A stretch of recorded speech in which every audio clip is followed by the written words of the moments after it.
আপনাদের ফরিদপুরের জেলার নাম কি? কোতোয়ালি থানা আছে না, জেলা সদরে যে বড় থানা, আগের 19 জেলার এক জেলার যে আসল থানা তার নাম কি?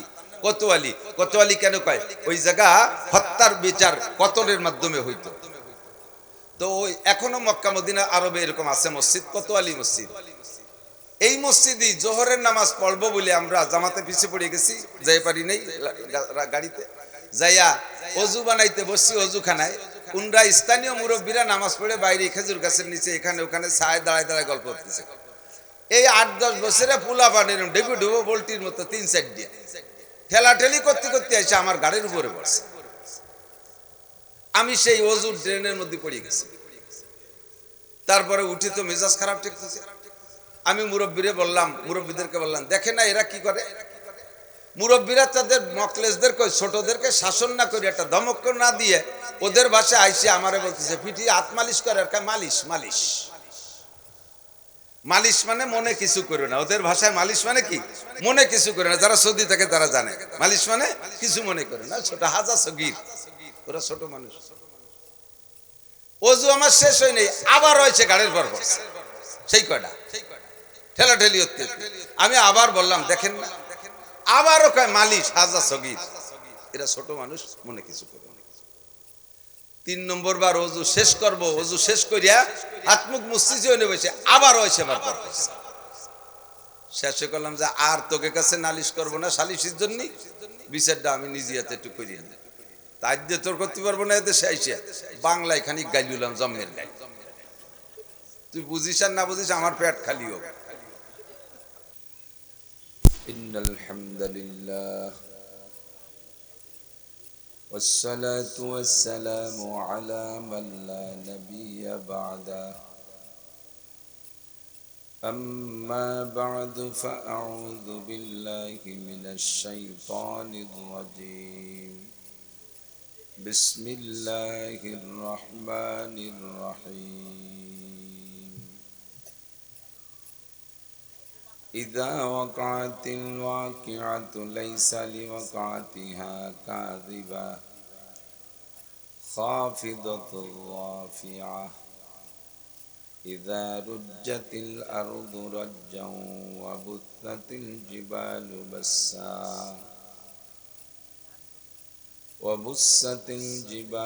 بسا فكانت هباء منبثا وكنتم أزواجا ثلاثا فأصحاب الميمنة ما أصحاب الميمنة وأصحاب المشأمة ما أصحاب المشأمة والسابقون السابقون أولئك المقربون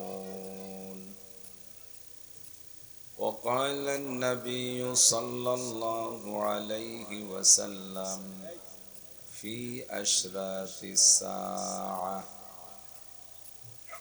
إذا اتخذ الفيء دولا والأمانات مغنما والزكاة مغرما وتعلم لغير الدين وأطاع الرجل امرأته وعق أمه وأدنى صديقه وأقصى أباه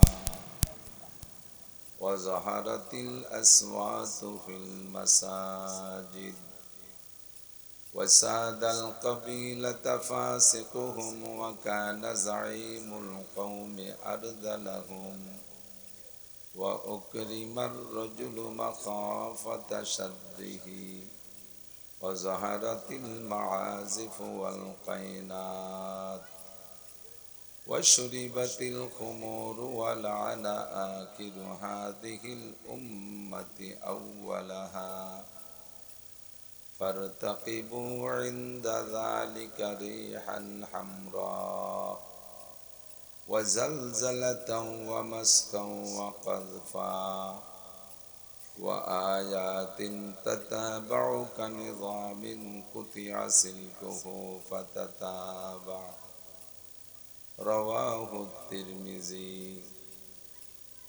سبحانك لا علم لنا إلا ما علمتنا إنك أنت العليم الحكيم جزى الله عنا محمدا ما هو أهله سبحان الله وبحمده سبحان الله العظيم رب اشرح لي صدري ويسر لي أمري واحلل عقدة من لساني يفقه قولي رب زدني علما اللهم أرنا الحق حقا وارزقنا اتباعه وأرنا الباطل باطلا وارزقنا اجتنابه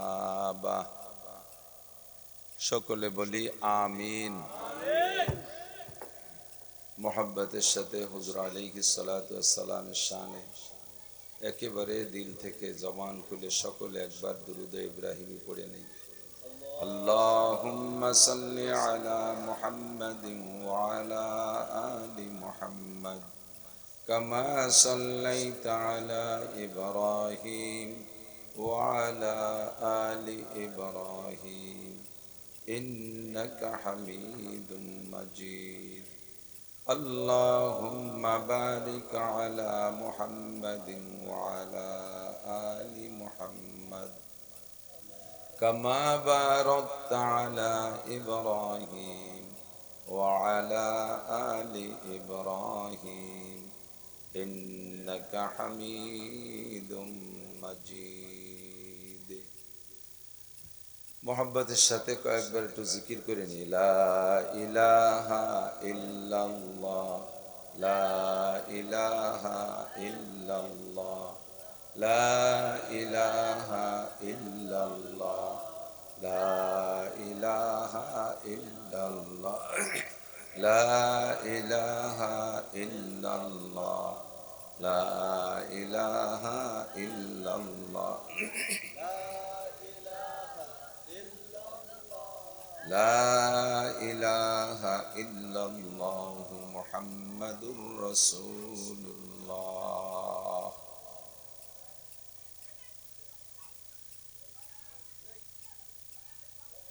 ঐতিহ্যবাহী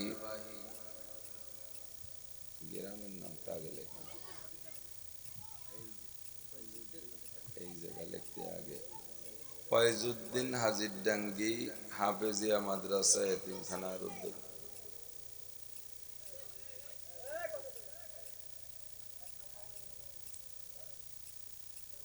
মাদ্রাসার বার্ষিক মাহফিলের সম্মানিত সভাপতি দাওয়াতি উলামায়ে কেরাম বিভিন্ন দলের রাজনৈতিক নেতা নেতৃবৃন্দ কমিটির সকল সদস্যবৃন্দ এই অঞ্চলের অনেক অনেক উলামায়ে কেরাম আইম্মায়ে মাসাজিদ মাদ্রাসার আজিজাম তুলাবা মাদ্রাসার সুযোগ্য সুদক্ষ মোহতামিম সাহেব হুজুর আসাতিজা কেরাম প্রাণপ্রিয় দেশবাসী পর্দার আড়ালে বসে থাকা মা ও বোনেরা আল্লাহ তাবারক ওয়া তাআলা শাহী দরবারে আমাদের পক্ষ থেকে সর্বক্ষণ অবিরাম অসংখ্য শুকর যেহেতু রব্বুল আলামিনের অসংখ্য নিয়ামত বিরামহীন ভাবে আমার জানা অজানার ভিতর দিয়ে অসংখ্য নিয়ামত উপভোগ করে চলছি মালিকের নিয়ামত থেকে একটা মুহূর্ত আমরা বিরত থাকতে পারি না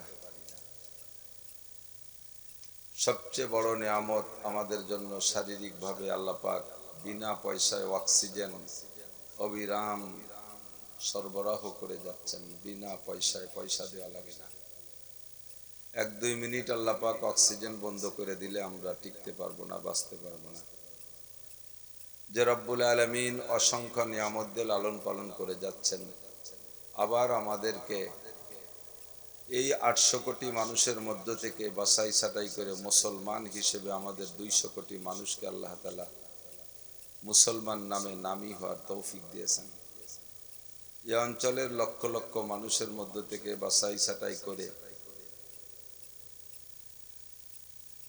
কিছুক্ষণের জন্য সাময়িক জান্নাতের বাগানে বসার মতো যোগ্য মনে করে আল্লাহ আমাদেরকে ডেকে নিয়ে আসছেন। এজন্য শুকর আদায় করি আলহামদুলিল্লাহ। মাঠটাকে নবী আলাইহিস সালাম নিজেই বলেছেন জান্নাতের বাগান। হুজুর বলেন ইজা মারারতুম মিন রিয়াজিল জান্নাহ ফারতাউ। এই বাচ্চাই বলছি আগে ওই বয় নয় চলে যা। সব মাহফিলে খুদকুদ ও ছোট কয়টা আগে বসে, ওরা ওয়াজ শোনেও না বোঝেও না, ওকে যা মনে চায় তাই করে, আর তাতে খুব ডিস্টার্ব হয়। 1 লক্ষ মানুষ সামনে বসা থাকবে, 2-1 মানুষ যদি এলোমেলো করে বক্তা ওয়াজ করতে পারবে না। পরিবেশটা একেবারে ঠান্ডা থাকতে হবে। কারণ বলে থাকি মাঝে মাঝে যে ওয়াজ মুখস্থ করে আসি না, মুখস্থ করার সময়ও নাই। এখানে বসার পরে আল্লাহ পাক যা শিখিয়ে দেয় তাই স্পিকারের দায়িত্ব পালন করি, বলতে থাকি। আল্লাহর শিখানোর ভিতর দিয়ে আল্লাহ যা জানাই দেবে তার মাঝে যদি এরকম ডিস্টার্ব হয় তাহলে বাধা পড়ে যায়, শেষের কথা আসে না। তো আল্লাহ পাক রব্বুল আলামিন আমাদেরকে জান্নাতের বাগানে বসার তৌফিক দিয়েছেন। ময়দানটাকে হুজুর আলাইহিস সালাম জান্নাতের বাগান বলে বলেছেন। হাদিস হুজুর বলেন ইজা মারারতুম মিন রিয়াজিল জান্নাহ ফারতাউ। যখন তোমরা জান্নাতের বাগানের পাশ দিয়ে যাবা, তখন চুপ করে বা মুখ বন্ধ করে অথবা বিড়ি খাতি খাতি বাদাম খাতি খাতি চলে যেও না। ও বাগানের 2-1টা ফল পাকড়া ছিঁড়ে খাইও। সাহাবাই কেরাম বললেন হুজুর দুনিয়ায় জান্নাতের বাগান কোথায় পাবো, আর তার ফল পাকড়াই বা কি? হুজুর বললেন দুনিয়ায় জান্নাতের বাগান হলো হেলাকুজ জিকির, যে জায়গায় আল্লাহর জিকির হয়, আল্লাহর বড়ত্বের আলোচনা হয়, সরাসরি আল্লাহর নামের জিকির হয়, ওই জায়গাটা হলো জান্নাতের বাগান। ওখান দিয়ে যাওয়ার সময় ফল কি, ওলামাই কেরাম যা বলে তার 2-4টে কথা শোনো, শেখো। সুযোগ পেলে বসে কিছু জিকিরেও শরীক হয়ে যাও। আল্লাহ পাক এই জান্নাতের বাগানে আমাদের বসে শুরুতেই সেই জিকির করার সুযোগ ও তৌফিক দিয়েছেন। নবী আলাইহিস সালামের শানে দুরূদ পড়া তৌফিক দিয়েছেন, পড়ি আলহামদুলিল্লাহ। আমরা নিজেরাই অনেকটা বিষয় ভাবি না, খুব খেয়াল। আমার সুর আগেও নাই, এখনো নাই, আর ধীরে ধীরে তো বুড়ো হয়ে যাচ্ছে। বুড়ো হয়ে গেলে সুর আরো নষ্ট হয়ে যায়। কাটা কাটা কথা যা বলি, যদি আল্লাহ বলায় সেগুলো একটু শোনার জন্য অনুরোধ। আমরা নিজেরাই বেখিয়াল। অনেক সময় জানি না তা বলছি না, ওলামাই কেরাম জানবে না এ কথা আমি বলতে পারি না, কিন্তু খেয়ালের অভাবে আমরা অনেক সময় নিজেরা ভুল করে বসি। আমরা বক্তারা আপনাদেরকে দুরুদে লাগাই দেই। কিভাবে দুরুদ পড়তে কই? ইয়া সাল্লু আলাইহি ওয়া সাল্লিমু তাসলিমা আয়াত পড়ে ছেড়ে দিলেই শ্রোতারা বোঝে যে এখন দুরুদ শরীফ পড়তে হবে। বক্তা শুরু করে দেয় আল্লাহুম্মা, এই কয়ে উনি চা খায় আর ফাঁকে শ্রোতারা পড়তে যায়। কদ্দূর যায় আবার শ্রোতাকে সাথে মিলে যায় ওয়াহালায়ালি। তাহলে শ্রোতারা যা পড়ছে, বক্তা দুরুদের কি পড়ছে কোনদি? আল্লাহুম্মা আর ওয়ালা আলী। আল্লাহর কসম এইটুক দুরুদ শরীফ না।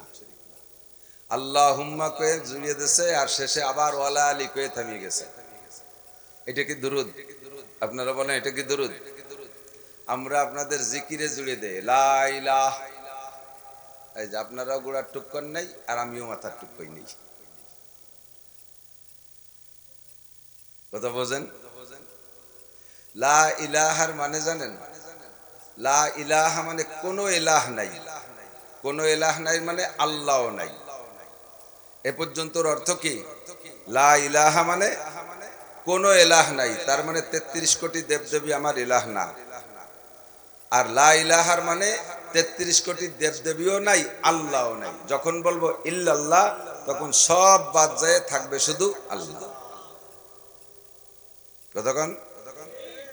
এখন যদি আমি পড়ি লা ইলাহা আর আপনারা কোন ইল্লাল্লাহ, আপনারা আসল টুক কইছেন, কিন্তু আমি আসল টুকির দ্বারে যাইনি।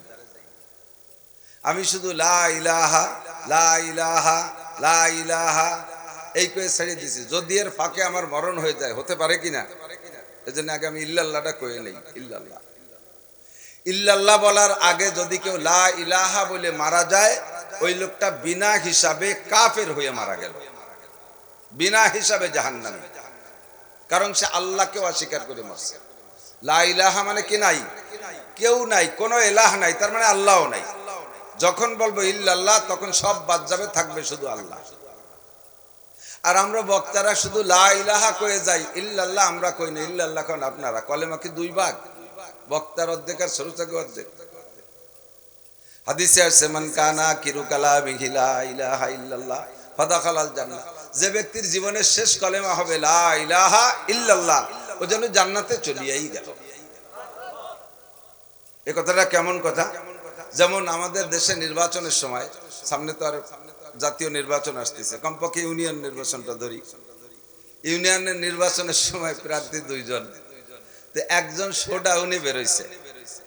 বাড়িতে ইউনিয়ন এরকম গোল রাস্তায় দিয়ে ঘুরে বাড়ি আসা যায়। যেমন আমার ইউনিয়ন, মাঝখানে মাঠ, চতুর্পাশে গ্রাম, রাস্তা দিয়ে পেছতে গেলে ওদের দিয়ে ঘুরে বাড়ি আসলে হয়ে যায় এক গুল্লি দিনে। 11 গ্রাম সব রাস্তার পাশ দিয়ে। তো এক চেয়ারম্যান প্রার্থী এখনো নির্বাচন হয়নি, প্রার্থী। তো প্রার্থী নির্বাচনের আগে একটা শোডাউন দেয় না? আগে কত বড় মিছিল, মুরব্বীরা একটু করেন, বড় মিছিল, সব ভাষায় তো পাল্টে যাচ্ছে, অনেক ভাষা ডেভেলপ হচ্ছে না। যেমন পায়খানা, পায়খানা 10টা প্রমোশন পাইছে। পায়খানারে আগে মানুষ আঁকতে যেত, এরপরে ময়দানে আর একটু উন্নতি, এরপরে জাড়া হইতে যেত, এরপরে টাট্টি, এরপরে পায়খানা, এরপরে ল্যাট্রিন, এরপরে টয়লেট, এরপরে বাথরুম, এরপরে ওয়াশরুম। ওয়াশরুমে যে ফস করে সেরিয়েছে। তো ভাষার ডেভেলপ হয়েছে।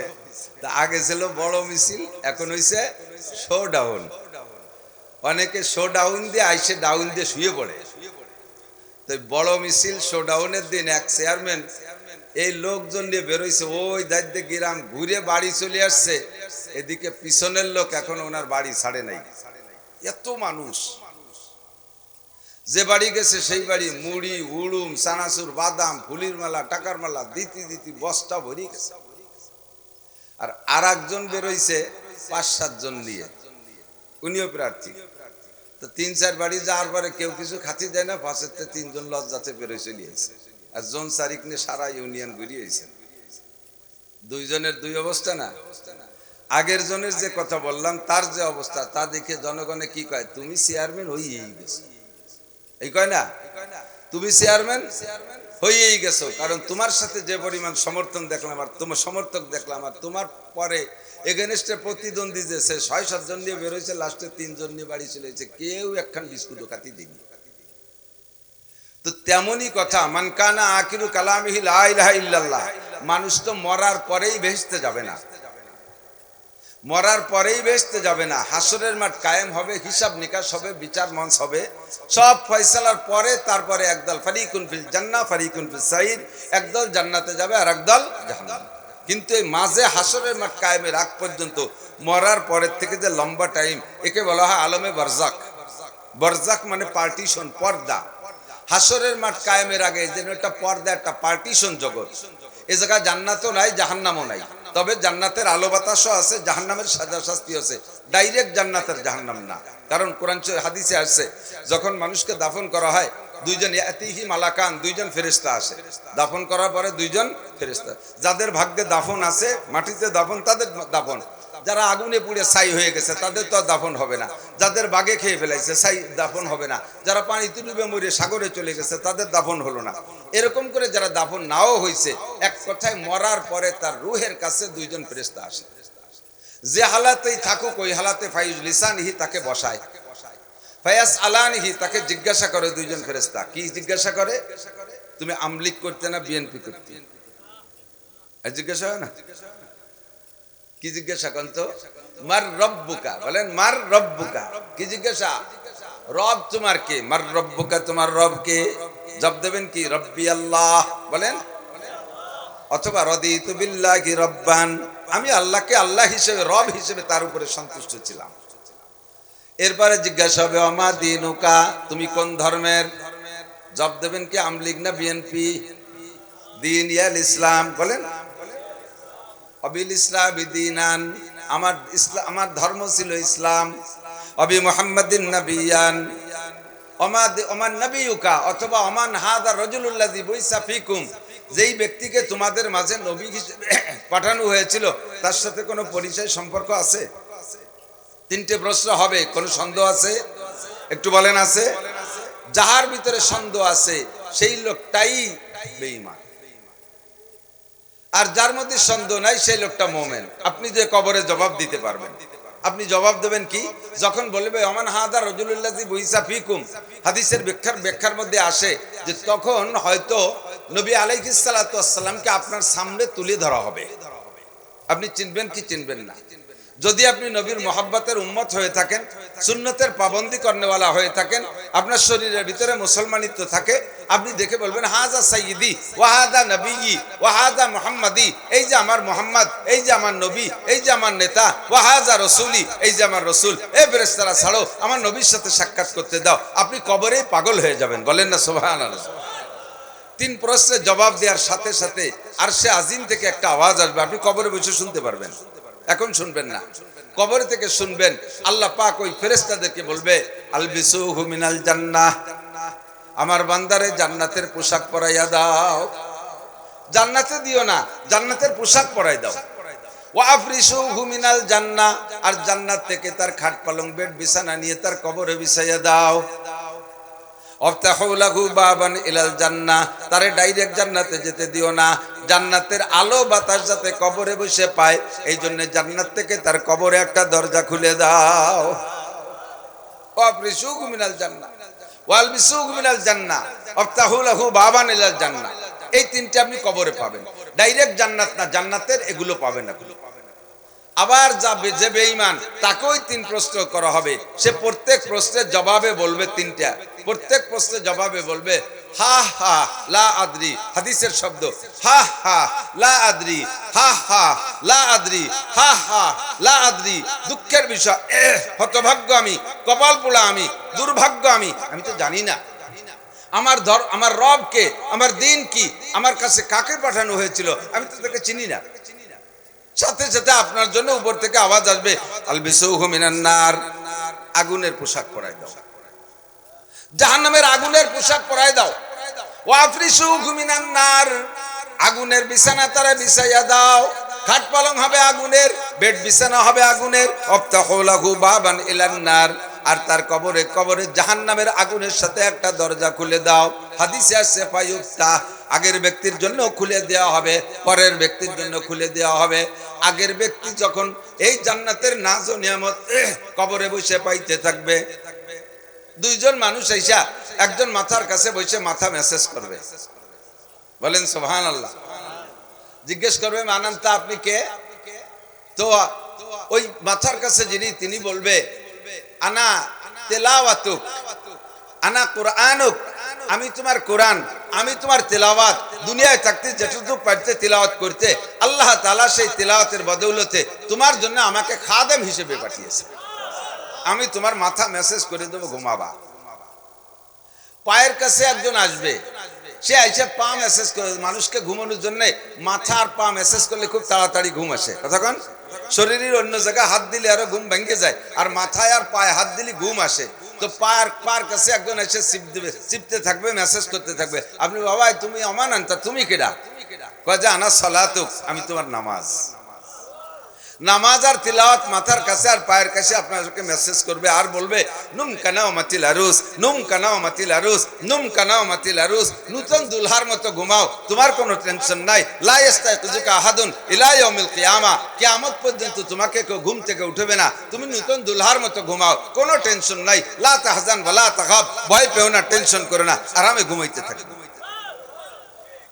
এই ঘুম মাত্র আসছে, মেসেজ করতে করতে ঘুম আসছে মাত্র, আপনার কাছে মনে হবে সবে মাত্র ঘুম আসছে। আবার ওই দুজন জোরে জোরে মেসেজ শুরু করবে। এই মেসেজে ঘুমটা ভেঙে যাবে। ভাই তোমরা ঘুম ভাঙাইলে কেন? কয় যে কুম বিইজনিল্লাহ, ভাই একটু ওঠেন। কয় কোন জায়গা উঠবো? কয় কিয়ামত হয়ে গেছে, প্রথম হুয়া শেষ, মাঝখানে 40,000 বছর চলে গেছে, এখন দ্বিতীয় হু হয়ে গেছে, হাসরের মাঠে যাচ্ছি হবে। আপনি বলেন দাদি কেবল একটু ঘুম আইছিল, আর তুমি তো পুরো ঘুমোতে দিলে না, ঠেলে উঠে ফেললে। কত টাইমের মধ্যে হাসরের মাঠ? কয় যে কমপক্ষে 40,000 বছর চলে গেছে। সুখের রাত যাইতে বেশিক্ষণ লাগে আর দুঃখের রাত চলে যায় দেখতে দেখতে। বিয়ে করে নিয়ে আসছেন বাসর রাত, বড় আনন্দের রাত। রাত 12টার দিক বাসায় ঢুকছেন বউ নিয়ে, মানুষ একটু বউটো দেহেটে চলে গেছে, এরপরও 5 ঘন্টা সময় রয়েছে শীতকালে রাত।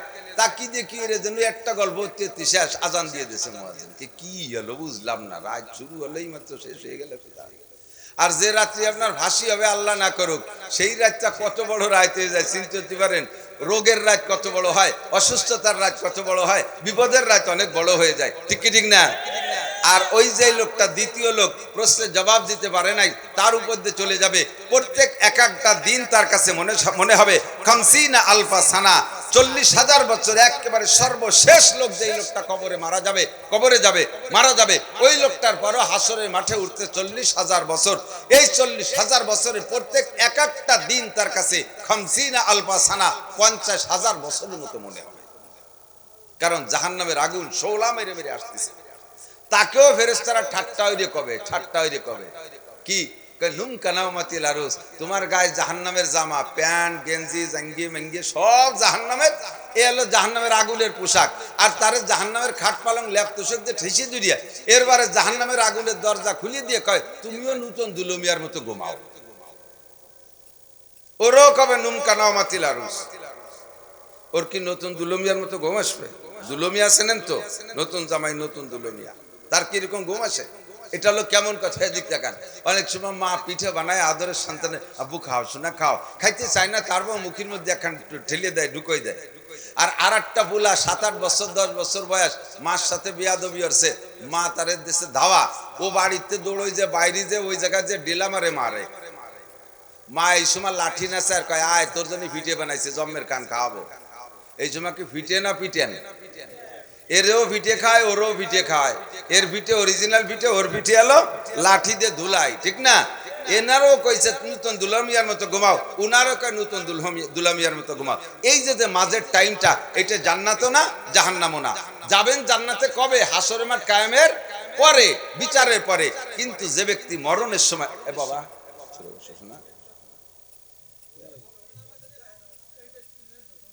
আল্লাহ রসুল বলেন, একটু বুঝি, মান কানা আখিরু কালামিহি লা ইলাহা ইল্লাল্লাহ, পড়বেন না?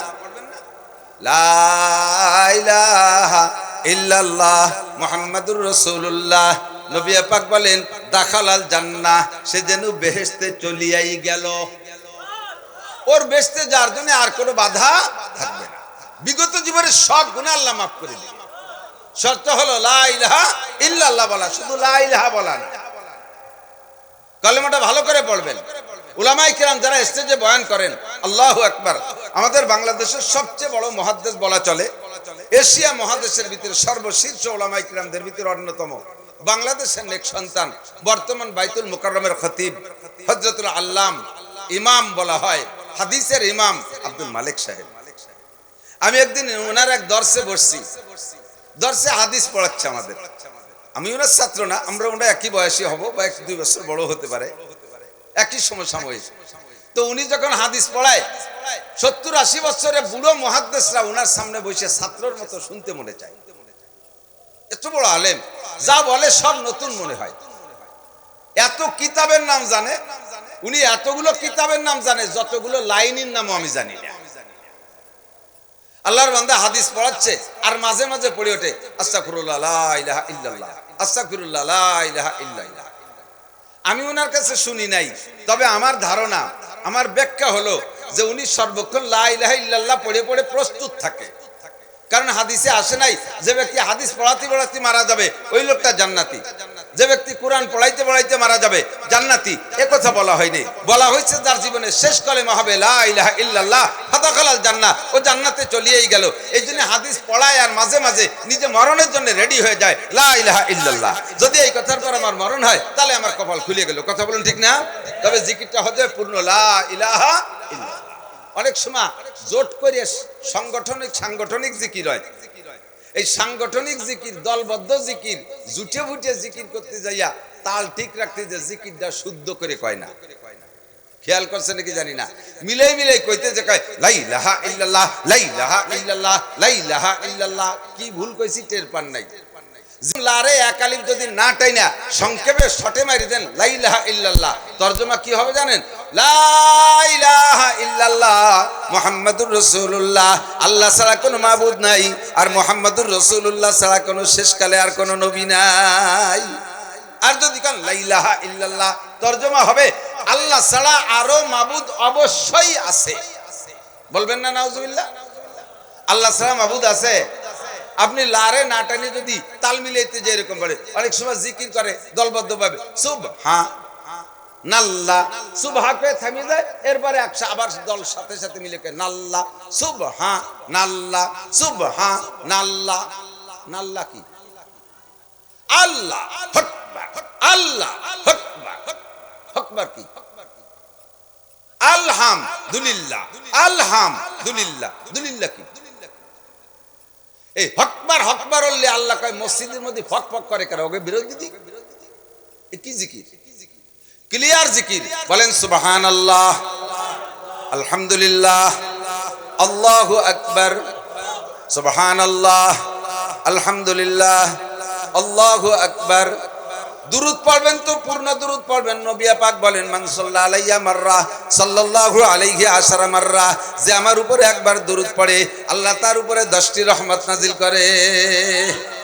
এবার যত দুরূদ আছে তার মধ্যে আমি খুঁটে খুঁটে বাইসা বাইসা শ্রেষ্ঠ দুরূদ যা পড়বো, মুসলমানের ইবাদতের মধ্যে শ্রেষ্ঠ ইবাদত নামাজ। ধরে বলেন শ্রেষ্ঠ ইবাদত কি?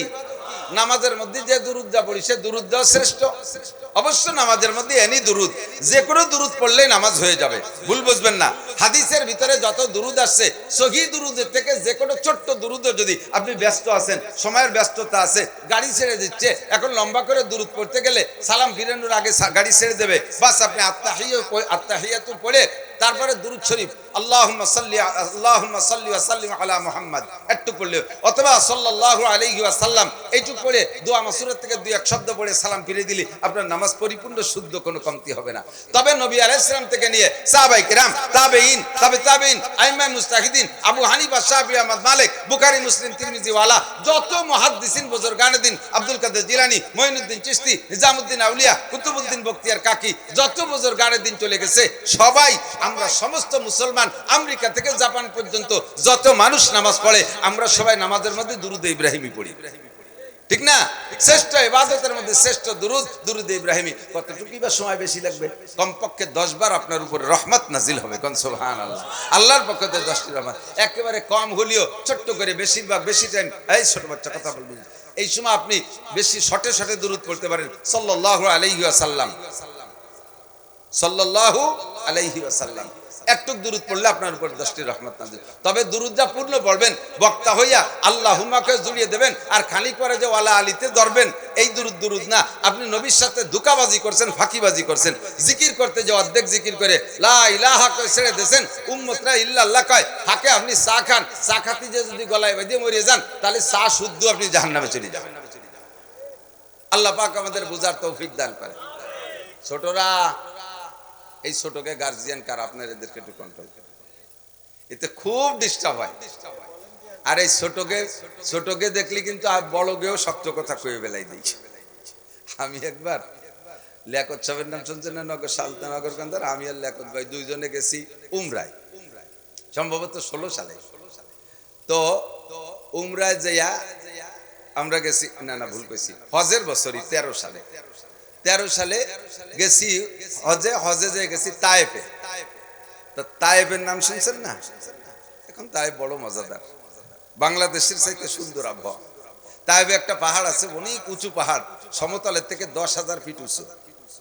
গাড়ি নিয়ে উঠে গেছি ও জায়গা যাইয়া, এত বড় গরম মক্কায়, সে গরমের ভিতরে গেছি ও জায়গা যাইয়া বাতাসের ঠান্ডায় আমার সর্দি এসে, 10,000 ফিট উঁচু গাড়ি উঠে যায় সে জায়গা। ওইটা থেকে ওরা চাঁদ দেখে, খুব উঁচু জায়গা। তো তায়েফে গেছি, মসজিদে আব্বাস নামে একটা মসজিদ আছে, আব্দুল্লাহ ইবনে আব্বাস, রইসুল মুফাসসিরিন আব্দুল্লাহ ইবনে আব্বাস রাদিয়াল্লাহু তাআলা নামে বড় একটা মসজিদ আছে। ওখানে এই আপনাদের ফরিদপুরের জেলার নাম কি, কোতোয়ালি থানা আছে না, জেলা সদরে যে বড় থানা, আগের 19 জেলার এক জেলার যে আসল থানা তার নাম কি? কোতোয়ালি। কোতোয়ালি কেন কয়? ওই জায়গা হত্যার বিচার কতলের মাধ্যমে হইতো। তো এখনো মক্কা মদিনা আরবে এরকম আছে মসজিদ, কোতোয়ালি মসজিদ। এই মসজিদে জোহরের নামাজ পড়বো বলে আমরা জামাতে পিছিয়ে পড়ে গেছি, যাই পারি নাই গাড়িতে যাইয়া অজু বানাইতে বসছি অজুখানায়। কোনরা স্থানীয় মুরব্বীরা নামাজ পড়ে বাইরে খেজুর গাছের নিচে এখানে ওখানে ছায় দাঁড়ায় দাঁড়ায় গল্প করতেছে। এই 8-10 বছরে পুলা পানির ডেবু ডুবো বল্টির মতো 3-4 দিয়ে ঠেলাঠেলি করতে করতে এসে আমার গাড়ির উপরে বসছে। আমি সেই অজুর ড্রেনের মধ্যে পড়ে গেছি। তারপরে উঠি তো মেজাজ খারাপ ঠেকতেছে। আমি মুরব্বীদেরকে বললাম, দেখে না এরা কি করে। মুরব্বীরা তাদের মকলেসদেরকে ছোটদেরকে শাসন না করে একটা ধমক না দিয়ে ওদের ভাষায় আইসে আমারে বলতেছে পিঠি হাত মালিশ করে। আর মালিশ মালিশ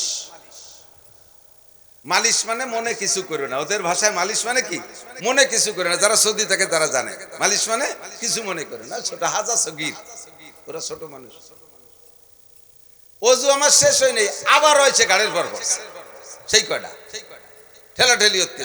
আমি আবার বললাম, দেখেন না, আবারও কয় মালিশ হাজা সগীর, এরা ছোট মানুষ মনে কিছু করে।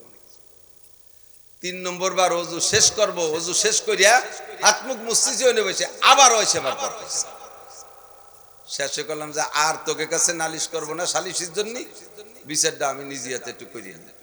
তাই দিয়ে তোর করতে পারবো না। এতে শেষে বাংলায় খানিক গাইলাম, জম্মের গাই। তুই বুঝিস আর না বুঝিস, আমার পেট খালি হোক। কইলাম যে তোদের পূর্বপুরুষ আমার নবীকে তায়েফে গায়ে হাত দিয়েছিল, রক্তাক্ত করেছিল। তোরা তো সেই বংশের রক্তের পয়দা, কাজেই এই মালিশই করে যাবে জীবন ভরিয়া, তোকে আর কোনো সালিশ হবে না। গোড়া যদি ভালো না হয় মাথা পর্যন্ত এরকম খারাপ হতে থাকে। ছোটরা বাড়াবাড়ি হলে কিন্তু এইটা তোমাকে গায়ে লাগাই দিবেন দিয়ে। ছোট বাচ্চা যদি ভালো হয় তাহলে প্রমাণ করে তার আব্বা মা ভালো, ঠিক না? আর যদি খারাপ হয় তাহলে সবাই কয় যে বুঝছি তুই কাজ সাল। একেবারে দম করে গোড়ায় হাত দিয়ে বসে, নড়াচড়া করবে না, ভদ্রতার সাথে চুপ করে বসে থাকবা। প্রমাণ করবে তোমার মা বলো, তোমার আব্বা বলো। উল্টো পাল্টা হলে কবে যে তোমার গোষ্ঠী শুদ্ধ খারাপ, তোমরা তাই ভেতে আইছো।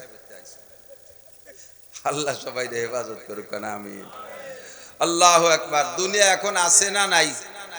আছে নাই? কয়জন কয় নাই? নাই তা বসে রয়েছেন কোন? দুনিয়া আছে না নাই? একদিন থাকবে না, এ কথা সত্য না মিথ্যা?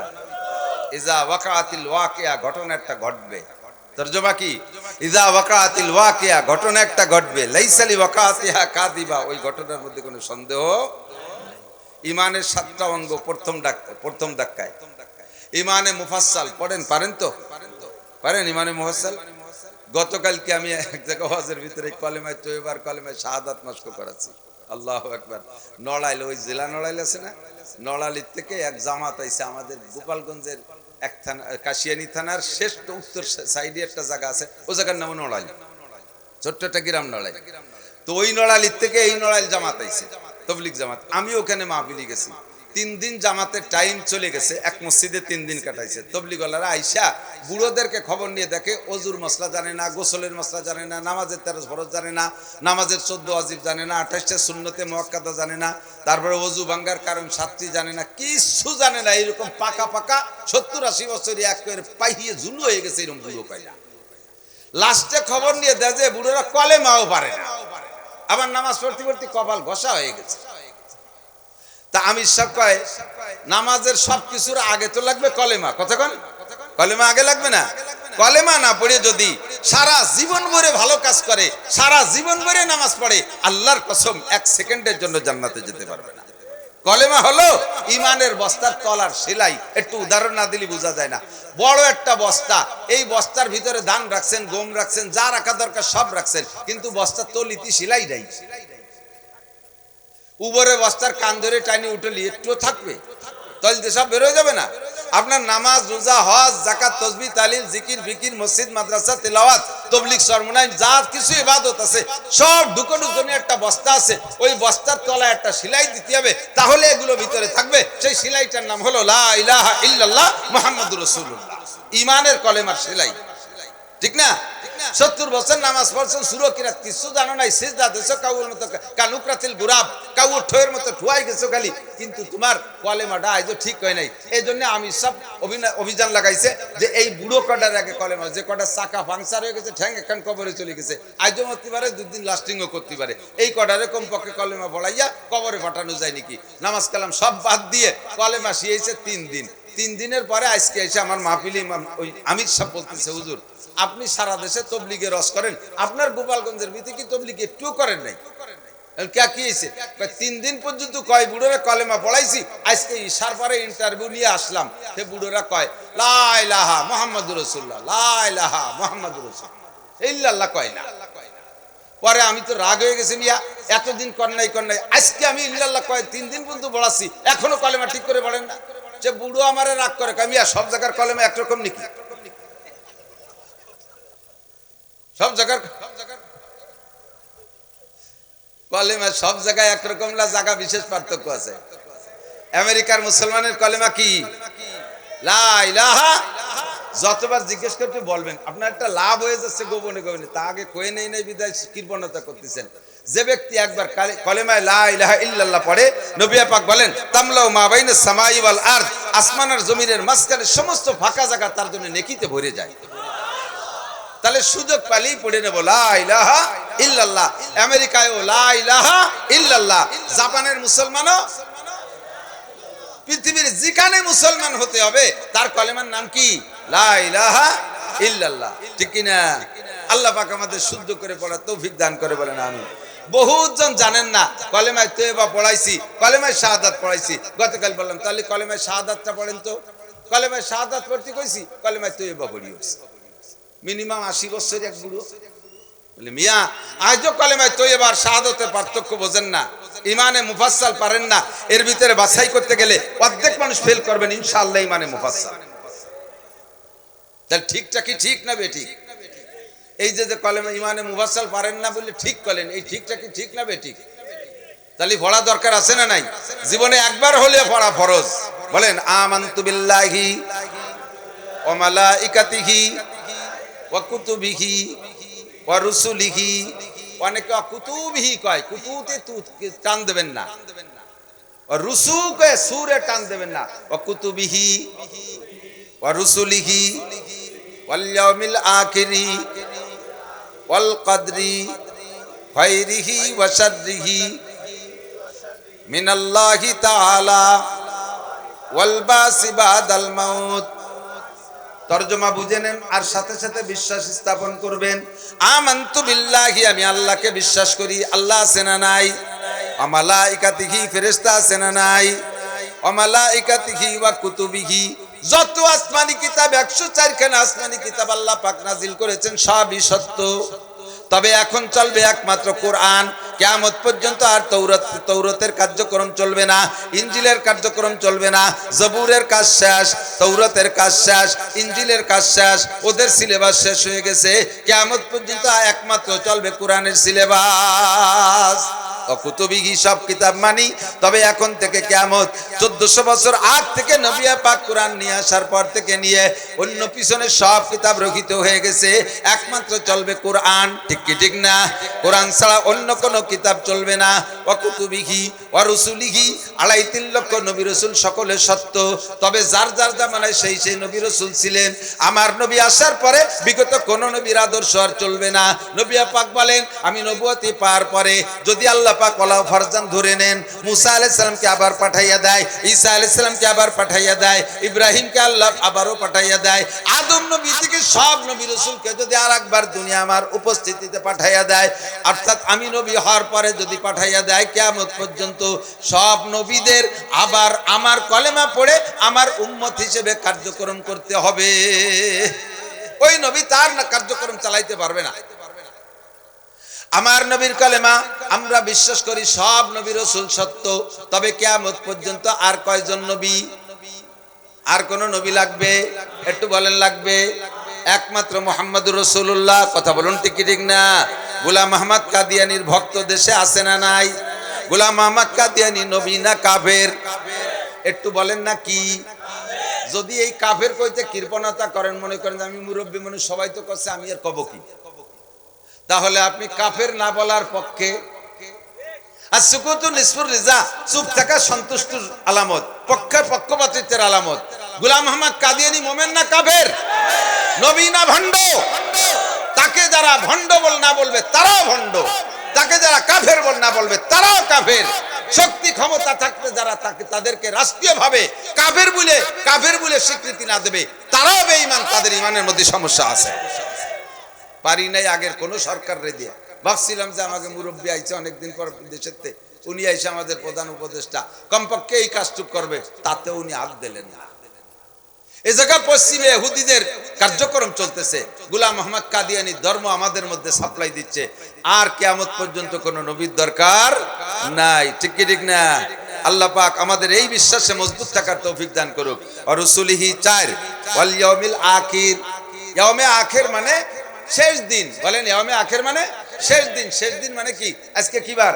মঙ্গলবার গেল, বুধ বৃহস্পতি শুক্র, এভাবে সপ্তাহ 7 দিনের মধ্যে ঘুরতেছে না। লাস্টে একটা দিন আসবে মুহররম মাসের 10 তারিখে শুক্রবার। আল্লাহর কসম ওই শুক্রবারের পরে আর দুনিয়ায় শনিবার হবে না। এর নাম হলো ইয়াউমে আখির, দুনিয়ার দিনের শেষ দিন। সেই দিনটা হলো ইদা ওয়াকাতিল ওয়াকিয়া লাইসা লিওয়াকাতিয়া কাযিবা। ওই দিন ধ্বংস হবে দুনিয়া, ওর মধ্যে কোনো সন্দেহ নাই। 6 নম্বর হলো ওয়াল কদর, ভাগ্যকে বিশ্বাস করি। চেয়ারম্যান বানায় কে? মেম্বার বানায় কে?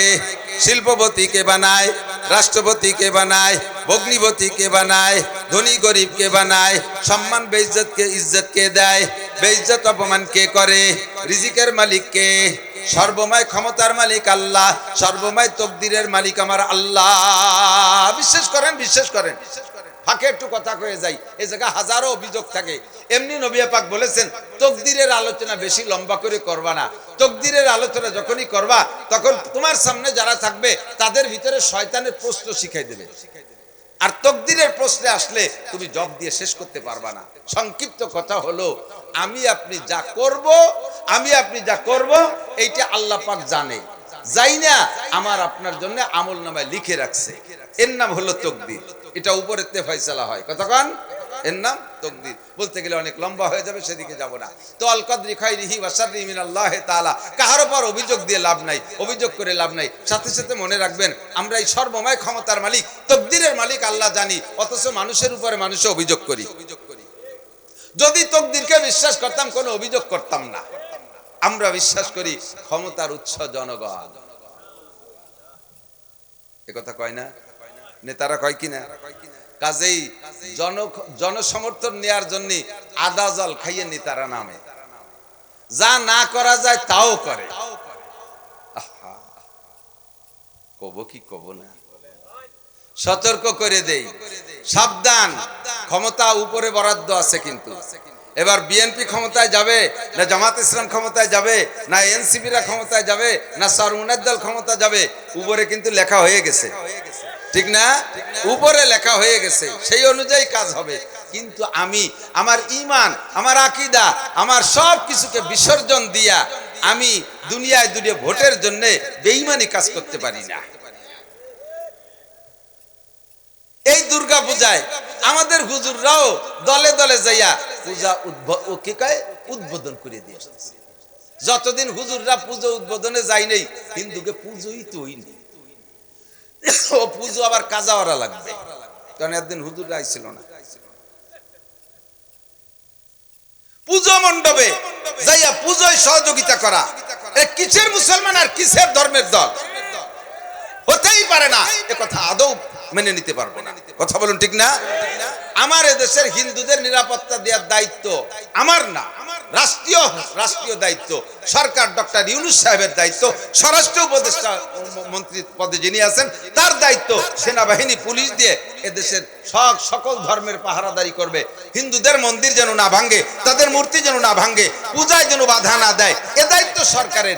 আমি তো এখনো সরকার হই নাই, আমার তো সে পাহারার দায়িত্ব না। ভারতে আমার ঈদগার ভিতরে, মুসলমানদের ঈদগার ভিতরে হিন্দুরা দলে দলে শুকর ঢুকাই দেয়, মোদি তো সে জায়গায় পাহারা দেয় না।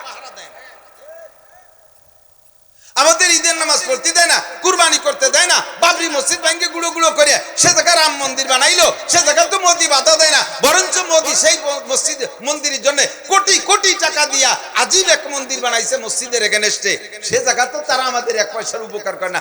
আমাকে এত কি মাথায় বাঁধতে আসছে যে তাকে পুজো পাঠে আমাদের এই ক্ষমতায় যার আগেই পাহারাদারি করতে হবে?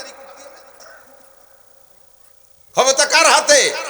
অত গণসংযোগের দরকার নাই। বহুত গণসংযোগ আলাদেরকে আপনারাও দেখেছেন, আমরাও দেখেছি। জনগণ ক্ষমতার উৎস না, ক্ষমতা মালিকের হাতে। কথা বলুন ঠিক ঠিক না? তৎকালীন প্রধানমন্ত্রী শেখ হাসিনার হাতে রাষ্ট্রীয় ক্ষমতা ছিল না? আর্মি উনার হুকুমে উঠতে বসতো, র্যাব উনার হুকুমে উঠতে বসতো, পুলিশ উনার হুকুমে চলে, সেনাবাহিনী উনার হুকুমে, নৌবাহিনী উনার হুকুমে, বিমান বাহিনী উনার হুকুমে, র্যাব উনার হুকুমে, আনসার বাহিনী উনার হুকুমে, যুবলীগ সব তার দলে, ছাত্রলীগ সব তার দলে, আওয়ামী লীগ সব তার দলে, কৃষক লীগ সব তার দলে, শ্রমিক লীগ সব তার দলে, ব্যবসায়ী বণিক লীগ সব তার দলে, নারী লীগ সব তাদের, যুবক লীগ সব দলে, যুবতী লীগ সব দলে, সব লীগ তার ক্ষমতায়, তার হাতের ভিতরে। অথচ মাত্র নিরস্ত কয়েকজন মানুষের স্লোগানে কিভাবে পরাজিত হয়ে চলে যাওয়া লাগবে প্রমাণ করে জনসমুদ্র আর ক্ষমতা জনগণ, এটা ক্ষমতার উৎস না। এত জনগণ থাকা সত্ত্বে কোনো ক্ষমতায় কাজ হলো না, উপরের থেকে বরাদ্দ হয়েছে, তোমাকে চলে যেতে হবে, যা লাগলো। ঠিক কি ঠিক না? আমরা বৈধ পন্থায় গণসংযোগ করি, অবৈধ পন্থায় গণসংযোগ করলে আপনি তকদিরের উপরে হস্তক্ষেপ করছেন বলে প্রমাণ হবে। আল্লাহ আমাদের ঈমান ঠিক রাখার তৌফিক দান করুন। ওয়াল বাসি বাদাল মাউত, এই সাতটাকে বিশ্বাস করা, মরার পরে আবার উঠতে হবে। কতক্ষণ মরার পরে পুনরুত্থান হবে? আরে ভাই বিশ্বাস করেন হবে নাকি মরা পর্যন্ত শেষ? মরা পর্যন্ত শেষ। মরা পর্যন্ত যদি শেষ হইতো তাহলে আকাম আপনাদের চাইতে আমরা একটু কম করতাম না, সাধারণ কাফেরের চাইতে আমরা কম করতাম না, আমাদের চাইতে নবী রাসূলরাও কম করতো না। যেহেতু মরা পর্যন্ত শেষ না, আসল জিন্দেগি আখিরাতের জিন্দেগি। আল্লাহ পাক বলেন আমাল হায়াতুদ দুনিয়া ইল্লা কালিল ওয়া ইন্নাদ দারাল আখিরাতা লাহিয়াল হায়াওয়ান। এই দুনিয়া একেবারে সামান্য, মূল হায়াত হলো পরকাল আখিরাতের হায়াত। ওই জগতের জন্য প্রস্তুতি নাও, মরার পরে আবার উঠতে হবে। এই সাতটা কথার পর বিশ্বাস রাখা ফরজ, এর নাম হলো ইমানে মুফাসসাল। কথা বলেন, জিন্দেগিতে একবার পড়লেও পড়তে হবে বিশ্বাসের সাথে। এরপরে বলা হয় এর ভিতরে 5 নম্বরটা কি গেছে বলেন তো? ওয়াল ইয়াউমিল আখির, দুনিয়ার দিনের শেষ দিন ধ্বংস হয়ে যাবে। আল্লাহ সেই কথাই বলেন, ইদা ওয়াকাতিল ওয়াকিয়া লাইসা লি ওয়াকাতিয়া কাদিবা। সেই ধ্বংসটা হয় নাই, সামনে আসতেছে। এই কিয়ামত একে বলে আরবিতে, আরবি ভাষায় বলে কিয়ামত। কিয়ামত 3 প্রকার। কয় প্রকার? একটু মস্ক করেন। কিয়ামত কয় প্রকার? 3 প্রকার। একটা হলো কিয়ামতে সুগরা, আর একটা কিয়ামতে উস্তা, আর একটা কিয়ামতে কুবরা। কিয়ামতে সুগরা হলো নবী পাক বলেন মাম মাতা কদ কিয়ামত কিয়ামতুহু, মানে ছোট কিয়ামত। ছোট কিয়ামত এইটা কি কিয়ামত? কয় যে যেদিন মারা গেল তার কিয়ামত সেদিন হয়ে গেল। আপনারা আমরা এখানে যারা আসি বসা, আমি 100% গ্যারান্টি দিয়ে, 1,00,000% গ্যারান্টি দিয়ে বলে দিতে পারি, মূল কিয়ামত যে বড় ধ্বংস, সারা দুনিয়া ধ্বংস হবে, এই কিয়ামত আপনারা আমরা কেউ এই দুনিয়া থেকে দেখব না। এর মধ্যে কোনো চিন্তা নাই, কোনো সন্দেহ নাই। সেই বড় কিয়ামত আমরা দেখতে পাচ্ছি না। আমরা পার্সোনাল কিয়ামত, ব্যক্তিগত কিয়ামত, ছোট কিয়ামত সবার কপালে আছে। মরণ ছাড়া কেউ বেঁচে থাকতে পারবেন? কুল্লু নাফসিন যায়কাতুল মাউত। এরকম কিয়ামতের সুগরা ছোট কিয়ামত। আর একটা হলো মাজারি কিয়ামত, মাইজে কিয়ামত। সেটা কি? পুরো দুনিয়া ধ্বংস হবে না, দুনিয়ার সব থাকবে, কোনো একটা জাতি গোষ্ঠীকে আল্লাহ তাআলা দুনিয়া থেকে ধ্বংস করে দেবে। যেমন কওমে আদকে তাদের আমলের কারণে আল্লাহ ধ্বংস করে দিয়েছে, কওমে সামুদকে আল্লাহ ধ্বংস করে দিয়েছে, কওমে হুদকে আল্লাহ ধ্বংস করে দিয়েছে, কওমে লুতকে আল্লাহ তাআলা ধ্বংস করে দিয়েছে। দুনিয়ার আর সবাই রয়েছে, একটা জাতি গোষ্ঠীকে আল্লাহ ধ্বংস করে দিয়েছে। ফিরাউনকে 6 লক্ষ বনি ইসরাইল সহ মাটির নিচে আল্লাহ তাআলা দাবাইয়া ধ্বংস করে দিয়েছে। এর কলে মাজারি কিয়ামত। কওমে লুত নাম শুনছেন না? যুবকরা খেয়াল করো, এসে গেছে নাম যেহেতু মুখে কয়ে ফেলাইছি, তাদের আমলটা একটু কয়ে যাই। বর্তমানে বাংলাদেশে কওমে লুতের আমল, কওমে লুতকে যে কারণে আল্লাহ ধ্বংস করেছে, সেই কারণ বাংলাদেশে আইন করে, বিশ্বে তো অনেক দেশে হয়ে গেছে, রাষ্ট্রীয়ভাবে আইন করে চালু করে দিয়েছে। বাংলাদেশও সেইটাকে বাস্তবায়ন করার জন্য আন্দোলন করতেছে, ষড়যন্ত্র করতেছে।